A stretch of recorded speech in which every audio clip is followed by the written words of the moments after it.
नमा संस्कृता बच्चों, मैं आपको लक्ष्य बिहार की तैयारी करवाने चल रही हूँ। अगर आपको हमारा चैनल पसंद आए तो लाइक और कमेंट करिएगा, ठीक है। हम आपको आज संधि प्रकरण से स्टार्ट करते हैं, ठीक है। संधि का अगर हमें रूप बनाना है जैसे संधि, तो हम सम धन धा धन की बनता है संधि। ये एक पुल्लिंग का रूप है। संधि शब्द का अर्थ है मेल या योग अर्थात मिलना। वर्णानाम परस्परम विकृतिमत संधानम संधि अर्थात वर्णों का आपस में मिलना संधि कहलाता है। विकृत का मतलब है वर्ण परिवर्तन। इस प्रकार दो वर्णों के मेल से जो विकार परिवर्तन उत्पन्न होता है उसे हम संधि कहते हैं। जैसे रमा धन ईसा, रमेशा। रम में देखा जाए तो रा पूरा है, माँ को हम आधा कर लेते हैं और बड़ा को बगल करते हैं और ईशा लगाते हैं। आ और ई का अगर हम मिलन करेंगे तो ए बनेगा। तो आ और ई को ए करने से जब हम माँ के ऊपर चढ़ाएंगे तो रमे बनता है। उसके बाद में सा करेंगे तो आएगा रमेशा। तो इस प्रकार से हमारा गुण संधि बनकर तैयार होता है। उसके बाद में आइए हम इसका स्पष्टीकरण करते हैं। स्पष्टीकरण में ये कहा गया है कि उपर्युक्त उदाहरण में रमा में जो माँ में विद्यमान आ तथा ई का मिल करके ए वर्ण परिवर्तन हो गया है, यह वर्ण विकार या वर्ण परिवर्तन ही संधि है। संहिता के लिए अनिवार्य तत्व है संहिता।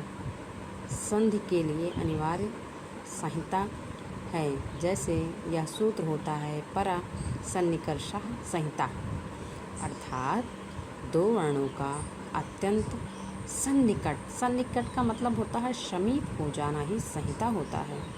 संहिता के विषय में व्याकरण शास्त्र में एक नियम प्रसिद्ध है, जैसे कि संहिता एक पदे नित्या नित्या धातु उपसर्गयोः नित्या समासे वाक्ये तो विवक्षाम पेक्षते। यानी कि संहिता एक पद में नित्य होती है और संहिता धातु और उपसर्ग में नित्य होती है और संहिता समास में नित्य होती है, लेकिन वाक्य में आपकी इच्छा पर निर्भर करती है। संहिता एक पद में नित्य होती है। आइए देखते हैं दोस्तों। जैसे नय धन अकः नायकः, पौ धन अकः पावकः, भो धनम अनम भवनम। आइए देखते हैं दूसरा नियम। उपसर्ग और धातु में संहिता नित्य, नित्य को ही हम अनिवार्य कहते हैं। जैसे कि नि धन आवशत न्यवशत, प्रधन ऋक्षति प्राऋक्षति, अधिधन आगच्छति अध्यागच्छति। सामसिक पदों में संहिता अनिवार्य नित्य होगी। जैसे देवस्य आलयः, इसका सामासिक विग्रह है, इसका सामासिक विग्रह है। उसके बाद में देव धन आलयः देवालयः, कृष्णस्य अस्त्रम, ये है सामासिक विग्रह। और इसका कृष्ण धन अस्त्रम का कृष्णास्त्रम हुआ। वाक्य में संहिता संधि विवक्षाधीन होती है, अर्थात आपकी इच्छा के अधीन होती है। आप चाहें तो संधि करें, अगर ना चाहें तो संधि ना करें। जैसे रामा गच्छति वनम, इसमें संधि नहीं हुई है, लेकिन देखा जाए दोस्तों रामो गच्छति वनम इसमें संधि कार्य हुआ है। दूसरा नियम अत्र का अस्ति, संधि नहीं हुई है। अत्र को अस्ति, इसमें संधि हुई है। द्वाविंशे एव वर्षे इंदुमती अधिजगाम स्वर्गम, संधि नहीं हुई है इसमें दोस्तों। अगर हमें संधि विच्छेद देखना है तो आइए देखते हैं दोस्तों।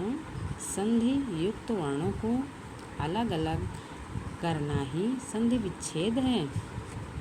संधि मिलना, विच्छेद अलग करना, यानी कि संधि का अर्थ होता है मिलना और विच्छेद अलग करना। जैसे गणेशा का संधि विच्छेद होगा गण धन ईशा, विद्यार्थी का विच्छेद होगा विद्या धन अर्थी। संधि में क्या होगा, दो वर्णों के स्थान पर एक नया वर्ण हो जाता है। रवि धन ईशा, रवीशा। ई और ई मिलाकर बड़ी ई बना है, यानी कि छोटी ई छोटी मिलाकर छोटी ई और बड़ी ई मिला करके बड़ी ई बना है। इससे रवि धन ईशा रवीशा बना। शुर धन इंद्रा, आ और ई मिला करके ए बना, यानी कि सुर धन इंद्रा सुरेंद्रा बना। सदा धन एव सदैव बना। दोस्तों आ और ए को मिला करके हम ऐ कहते हैं, सदैव होगा।